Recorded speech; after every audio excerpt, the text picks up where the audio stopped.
నిన్న వైఎస్ఆర్ పార్టీకి సంబంధించినటువంటి పెద్దలు వాళ్ళ పార్టీలోనే కాదు రాష్ట్రంలో ఒక విదూషకుడుగా మారిపోయినటువంటి అంబటి రాంబాబు గారు ఏదో ఆఫీస్లో ప్రెస్ మీట్ పెట్టి నోరు పారేసుకోవటం వాళ్ళకి సహజ గుణం అనుకోండి. నోరు పారేసుకోకపోతే మనం ఏమైనా అనుకోవాలి. ఏదో నీతులు చెప్పే ప్రయత్నాలు చేశాడు. ఇప్పుడు గురిగింజ సామెతలాగా ఆ నీతుల ముందు నువ్వు వల్లించుకోవాలి కదా. ఏదో మొన్న వాళ్ళ నాయకుడు వచ్చాడు, పాపం బడ్జెట్ మీద ఏదో చెప్పే ప్రయత్నం చేశాడు. వాస్తవానికి అది ఎక్కడ చెప్పాలి? అది అసెంబ్లీకి పోయి మాట్లాడాలి. ప్రతిపక్ష హోదా కావాలని అడుగుతున్నప్పుడు ఆ ప్రయత్నం ఏం చేయకుండా ఏదో తాడేపల్లిలో కూర్చున్నాడో ఎవడో రాసిచ్చారో రాసిచ్చిందని చదివాడు. చదువుతూ నోరు పారేసుకున్న దాని మీద సహజంగా రాజకీయ పార్టీలు స్పందించాలి కదా, స్పందిస్తాయి. ఆ స్పందించిన దానికి పాపం ఈ విదూషకుడు గారు వచ్చి నిన్న ఏదో గింజుకుంటున్నాడు. నువ్వు నిన్నెందుకు కూర్చున్నావు? నువ్వు నిన్న మీ జగన్మోహన్ రెడ్డిని ఏదో అంటున్నారన్నా కదా నువ్వు కూర్చుంది.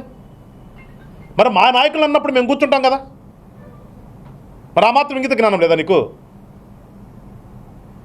మేము ఆయన ఏదో మాట్లాడితే మేము మాట్లాడాం జనసేనలో మమ్మల్ని పంచులోపతిస్తా అన్నారు, చెప్పులు విసురుతా అన్నారంటావు. ఎందుకన్నావు ఆ మాట? మీ వాడిని నోరు జరగడు కాబట్టి అన్నాం. మరి నువ్వెందుకు వచ్చావు? మీ వాడిని అన్నావని నువ్వు వచ్చావు కదా. అంటే చెదుడికి చెప్పేవాడు కాదు నీతులు. మనం కూడా ఆశించడానికి ఉండాలి. ఎప్పుడూ కూడా జనసేన పార్టీ నాయకులు కానీ ఏ ఒక్క రాజకీయ పార్టీని మా అంతటిగా మేము నోరెత్తి మాట్లాడింది కానీ క్రిటిసైజ్ చేసినటువంటి సందర్భం కానీ ఏనాడు లేదు మా రాజకీయ ప్రస్థానంలో.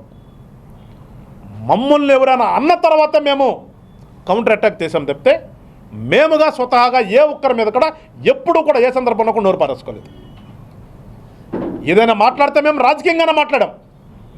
ఎక్కడా కూడా వ్యక్తిగత హననాలు చేసే విధంగా ఏ రోజున పవన్ కళ్యాణ్ గారి దగ్గర స్టార్ట్ చేస్తే కింద ఉన్నటువంటి కార్యకర్త వరకు కూడా ఎప్పుడూ మాట్లాడలేదు మేము. అని మమ్మల్ని అంటే ఏ రోజున ఊరుకునే పరిస్థితి కూడా లేదు మేము. మేము రాజకీయాల్లోకి వచ్చింది రాజకీయాల్లో మంచి చేద్దామని, ప్రజలకు మంచి చేయాలని ఆలోచనతో మేము వచ్చాం. మీకులాగా దోచుకుంటాకు వచ్చిన పార్టీ కాదు కదా.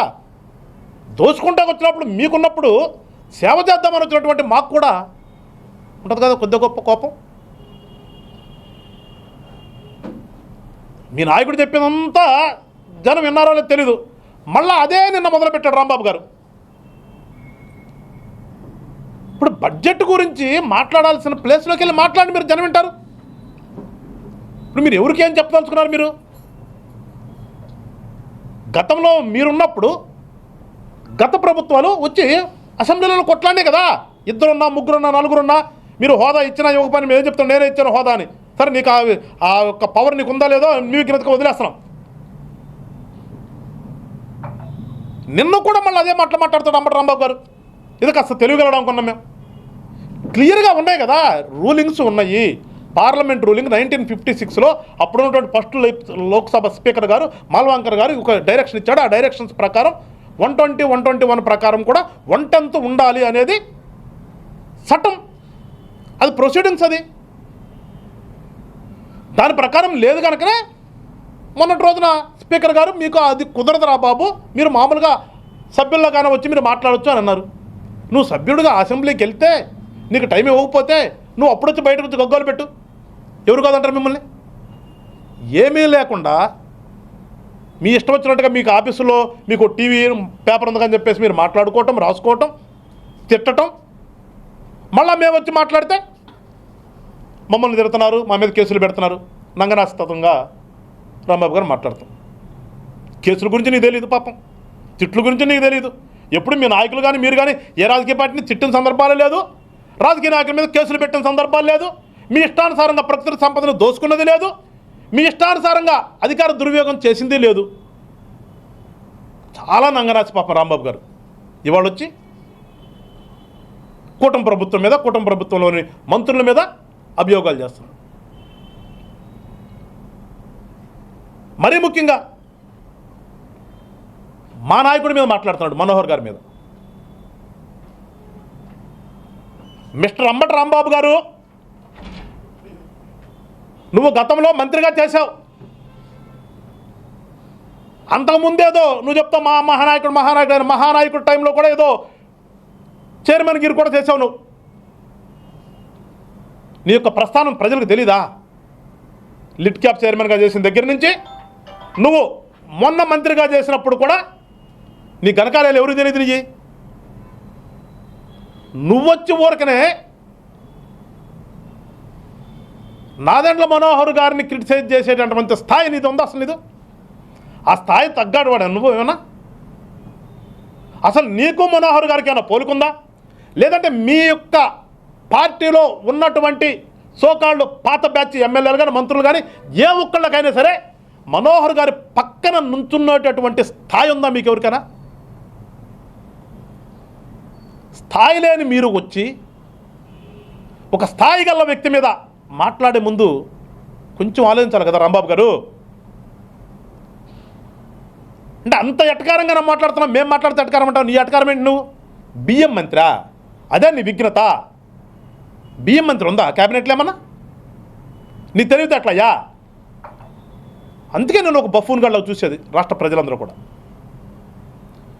నువ్వు నిజం చెప్పినా కానీ అబద్ధం అనుకున్నారు ఇవాళ రాష్ట్ర ప్రజలు. నీ పరిస్థితి అట్లా అయిపోయింది. ఇది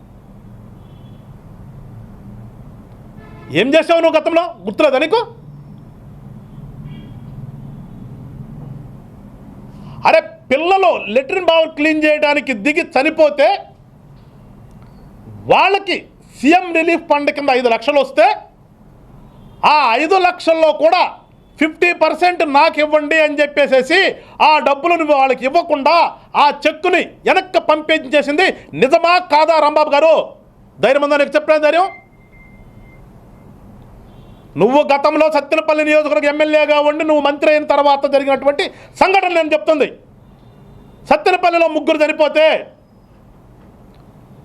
వాళ్ళకి సీఎం రిలీఫ్ ఫండ్ కింద డబ్బులు వస్తే ఆ డబ్బుల్లో నువ్వు సగం ఇవ్వమంటే వాళ్ళు ఇవ్వనని రోడ్డెక్కితే ఆ చెక్కులు ఇవ్వకుండా వెనక్కి పంపేసింది వాస్తవమా కాదా చెప్పేటటువంటి ధైర్యం నీకుందా అంబటి రాంబాబు గారు? రేపొద్దున కూర్చుందామా?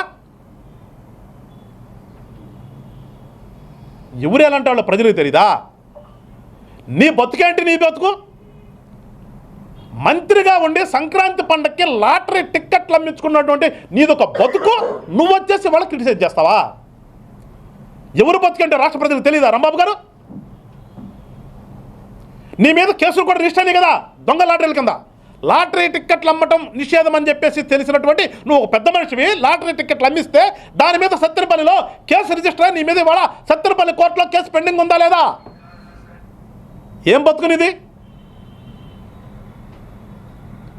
లెట్రిన్ క్లీన్ చేసుకునే పిల్లల డబ్బుల దగ్గర నుంచి మొదలుపెట్టి నువ్వు సత్తెనపల్లి నియోజకవర్గంలో లాటరీ టిక్కెట్లు అమ్మించిన దగ్గర మొదలుపెట్టి గ్రామాల దగ్గర నుంచి మొదలుపెట్టి అరే సున్నప్రాయ కోసం నువ్వు కాసుమహేశ్వర రెడ్డి తన్నుకున్నది నిజమా కదా రాంబాబు గారు? చెప్తావా? ధైర్యం ఉందా నీకు? బౌండరీ తీసుకుని తన్నుకున్నారు కదా మీరిద్దరు. ఇది నాలోకి వస్తుంది, నాకు డబ్బులు రావాలి, నీలోకి వస్తుంది, నీకు డబ్బులు రావాలి. నీ భాగోతం ఎవడు తెలీదు, నీ చరిత్ర ఎవడు తెలీదు. నువ్వు వచ్చే వాళ్ళ మనోహర్ గారిని క్రిటిసైజ్ చేసే అంత స్థాయి అనేది. ఈ రాష్ట్రంలో రేషన్ బియ్యాన్ని నాశనం చేస్తుంది మీరు కదా?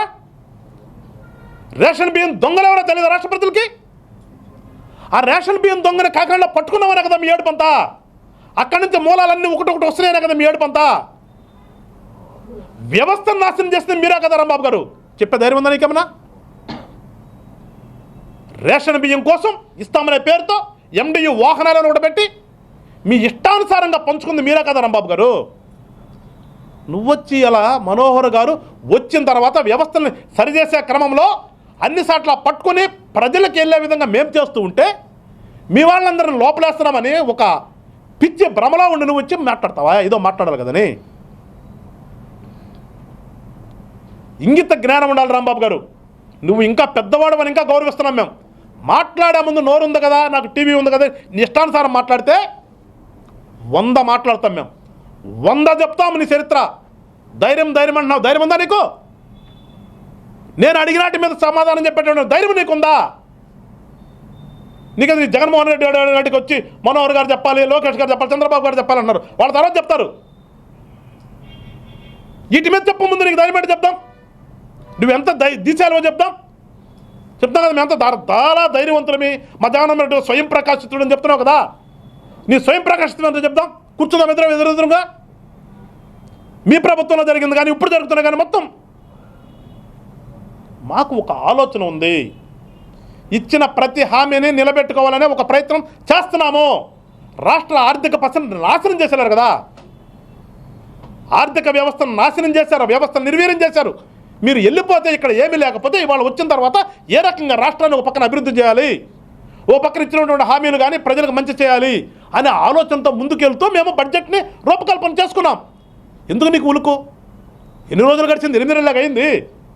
8 నెలలకే నీకు ఎందుకు అంత ఉలుకు? నీకులాగా చెప్పేది ఒకటి చేసేది ఒకటిలాగా ఉండదు. మేము అరే నీ స్కీములో స్కామ్ లేనటువంటి స్కీమ్ ఏదో చెప్పరా బాబు గారు? మాట్లాడితే మా జగన్మోహన్ రెడ్డి అమ్మవాడు ఇచ్చాడు, అయ్యవాడు ఇచ్చాడు, తాత పుట్లు ఇచ్చాడు. నువ్వు పెట్టినటువంటి స్కీముల్లో స్కామ్ జరగనటువంటి స్కీము ఒకటి చెప్పు. నీ ధైర్యం ఏంటో చెప్తా నేను. లేదు ఎదురెదురు కూర్చుందామా? గత 5 సంవత్సరాల్లో మీరు ఇచ్చినటువంటి స్కీముల్లో ఉన్నటువంటి స్కాములన్నీ కూడా మేము బయట పెడతాం. ఎన్ని వేల కోట్లు లూటు చేశారో చెప్తాం. ధైర్యం ఉందా నీకు? ఎదుర్కొనే ధైర్యం ఉందా? నువ్వు వచ్చి ధైర్యాల గురించి, పద్ధతుల గురించి, రాష్ట్రంలో ప్రభుత్వం గురించి మాట్లాడితే నవ్వుకుంటారు రాంబాబు గారు. ఇది బడ్జెట్ మీద మా నాయకుడు అడిగినాటికి ధైర్యం సమాధానం చెప్పే ధైర్యం ఉందా అంటున్నావు. అసలు మీ నాయకుడికి అసెంబ్లీకి వెళ్ళేటటువంటి దమ్ము ధైర్యం ఉందా లేదా ముందు దాని సంగతి తెలుసు. అసెంబ్లీ సెషన్స్ జరుగుతుంటే ఇంతవరకు అడుగు పెట్టకుండా బయట కూర్చొని నాకు టైం ఓవర్ అని చెప్పేసి మొరిగే మీరందరూ కూడా చెప్తున్నాను. మీరు చెప్పే దీచాలకి ధైర్యశాలికి అసెంబ్లీలో అడుగు పెట్టేటటువంటి దమ్ము ధైర్యం ఈ 5 సంవత్సరాల్లో ఉంటుందా లేదా? దానికి సమాధానం చెప్పందు. నువ్వు అడిగినట్టు తర్వాత చెప్తాం. మేము చెప్పాల్సిన పల్లె ప్రజలందరూ కూడా తెల్ల పేపర్ ఇచ్చాం. బడ్జెట్ ఏంటో తెలుసు, బడ్జెట్లో కేటాయింపులు తెలుసు, అందరూ చదువుకుంటారు. కానీ అసలు మీరు అసెంబ్లీకి వెళ్ళే ఆలోచన ఉందా లేదా ఈ 5 సంవత్సరాలు? దాన్ని చెప్పండి ముందు సమాధానం. మీరు ఆ ధైర్యం ఏంటో తెలుద్దాం. వెళ్తామో వెళ్ళమో అని చెప్పే ఒక మాట చెప్పడానికి ఆ ధైర్యం నీకుందా? నీ నాయకుడికి ఉందా? చెప్పించగలవా? చాలా మాట్లాడతాం రాంబాబు గారు. మేము కూడా ఏదో మాట్లాడటానికి వచ్చి మాట్లాడద్దు. మేము అన్నామని గింజుకునేటప్పుడు మీరేమంటున్నారో కూడా ఒకసారి చూసుకోండి. ప్రతి దాని మీద కూడా మాట్లాడగలం. ప్రతి విషయం కూడా మీకు సమాధానం చెప్పేటటువంటి దమ్ము ధైర్యం మా దగ్గర ఉంది. మాకు ఎక్కడా లేక కాదు. మేము ఏదో ఎటకారాలుగా ఏదో జర్మనీ అన్నాడు. జర్మనీ అనేది ఏమన్నా దాంట్లో ఉన్నదే. నిన్నెట్లా విలేకరులు అడిగారో, మీ నాయకుడిని విలేకరులు ఎట్లా అడిగారో అదేవిధంగా అసెంబ్లీ దగ్గర విలేకరులు అడిగిన దానికి పవన్ కళ్యాణ్ గారు చెప్పారు సమాధానం. ఎందుకు చెప్పారు? అది కూడా ఆనవాయితీ ఇచ్చారు కదా మీరు. ఒకటి గతంలో 3 రాజధానులు ఉన్నప్పుడు సౌత్ ఆఫ్రికాను కోట్ చేసింది మీరే కదా. సౌత్ ఆఫ్రికాలో 3 రాజధానులు ఉన్నాయని చెప్పింది మీరే కదా. మరి అప్పుడు సౌత్ ఆఫ్రికా గురించి చెప్పినప్పుడు లేనటువంటి బాధ ఇవాళ జర్మనీ గురించి చెప్పగానే ఎందుకు వచ్చింది? ఏమైనా ఉందా అది వెనకేమన్నా? మా నాయకుడు చెప్పింది కాకుండా ఇంకా ఏమైనా నిగూఢ అర్థం ఏమైనా ఉందా రాంబాబు గారు? జర్మనీ అనగానే ఎందుకు గింజుకుంటున్నారు? ఏమైనా జరిగినా జర్మనీ ఏమైనా చేసి వచ్చారు ఏమన్నా మీరేమన్నా? నువ్వు కానీ మీ నాయకుడు కానీ ఏమైనా ఉంటే మేము తీస్తాం ఖచ్చితంగా. అవి కూడా తీసి ప్రజలకి ఖచ్చితంగా చెప్తాము. జర్మనీ అనగానే ఎందుకు గింజుకుంటున్నారు ఎందుకో మరి? ఈ అన్నదానికి అనుకుంటాను నేనైతే. ఈ అన్నదానికి కాకుండా ఏదో ఉంది ఇంకా రాజకార్యాలయం మనం ఇక్కడ చేసి వచ్చినట్టున్నాం. అవి కూడా తీస్తాం. ఎందుకంటే అవి కూడా ఏదో జరిగినట్టుంది. అవి కూడా తీస్తాం. మీరు అన్నదానికే మేము ఎప్పుడైనా సమాధానం చెప్పాం కానీ మా అంతటికి మేము ఏనాడు కూడా మీ మీద మాట పారేసుకోలేదు రాంబాబు గారు. గుర్తుపెట్టుకోండి. మీ పార్టీని అసలు మేము పార్టీగానే గుర్తించట్లేదు. అసలు మళ్ళీ చెప్తున్నా, మీది అసలు ఒక రాజకీయ పార్టీగా మేము అసలు గుర్తించట్లేదు. మీది ఇప్పటికి చెప్తాం, మీది ఒక దొంగల సమూహమే. ఎప్పటికైనా మీది దొంగల సమూహమే మీది. ఎందుకంటే మీ నాయకుల మీద ఉన్న కేసులన్నీ కూడా దొంగతనం కేసులే కదా. అవి తెలుసుకోండి ముందు. అవి మీరు పెట్టిన కేసులు సాక్ష్యం చెప్పే ధైర్యం లేదు మీకు. మీ మీద ఉన్న కేసులకి కోర్టుకి వెళ్ళి తొందరగా తెలుసుకుందామనే ధైర్యం లేదు. ధైర్యం గురించి నువ్వు మాట్లాడితే ఎట్లా రాంబాబు గారు? ధైర్యం గురించి మేము మాట్లాడతాం. సీటు ఉన్నా లేకపోయినా గత 5 సంవత్సరాలు మీరు చేసినటువంటి దుర్మార్గాలకి, మీరు చేసినటువంటి దౌర్జన్యాలకి ఎదురు వడ్డీ నిలబడి రోడ్డు మీద పోరాటం చేసాం ప్రజల పక్షాన మేము. ఇవాళ మీకు 11 సీట్లు ఉన్నా కానీ అసెంబ్లీకి వెళ్ళి మాట్లాడేటువంటి ధైర్యం లేక ఇంట్లో కూర్చొని బయటికి రాట్లా. ధైర్యం గురించి నువ్వెట్లా మాట్లాడతా? ధైర్యానికి care of address Janasena party, దొంగలకి care of address YSR party. నువ్వు వచ్చి ఏదో ప్రెస్ మీట్ పెట్టి మాట్లాడితే ఇంకో రకంగా ఉంటుంది. సో దయచేసి మాట్లాడదలుచుకున్నప్పుడు విజ్ఞతతో మాట్లాడడం నేర్చుకోండి. మీ దగ్గర ఆన్సర్ ఇవ్వాలి అనుకున్నప్పుడు మేము ఇస్తాం, కానీ నోరు పారేసుకుంటే అంతకు మించి మేము కూడా నోరు పారేసుకోవాల్సి వస్తుంది. అది కూడా ప్రజాస్వామ్యబద్ధంగానే ఉంటాం మేము ఎప్పుడు కూడా. ప్రజాస్వామ్యాన్ని మించి మేము ఎప్పుడు కూడా వెళ్ళము. ఒకసారి గుర్తు తెచ్చుకోండి రాంబాబు గారు. మళ్ళా చెప్తున్నాను, నువ్వు గనక జనసేన పార్టీలో ఉన్నటువంటి నాయకుల గురించి గనక ఎప్పుడైనా మళ్ళా నోరు జారితే అంతకు మించిన విధంగా నీ బాగోతనంతా కూడా రోడ్డు మీద వేస్తాం, గుర్తుపెట్టుకో.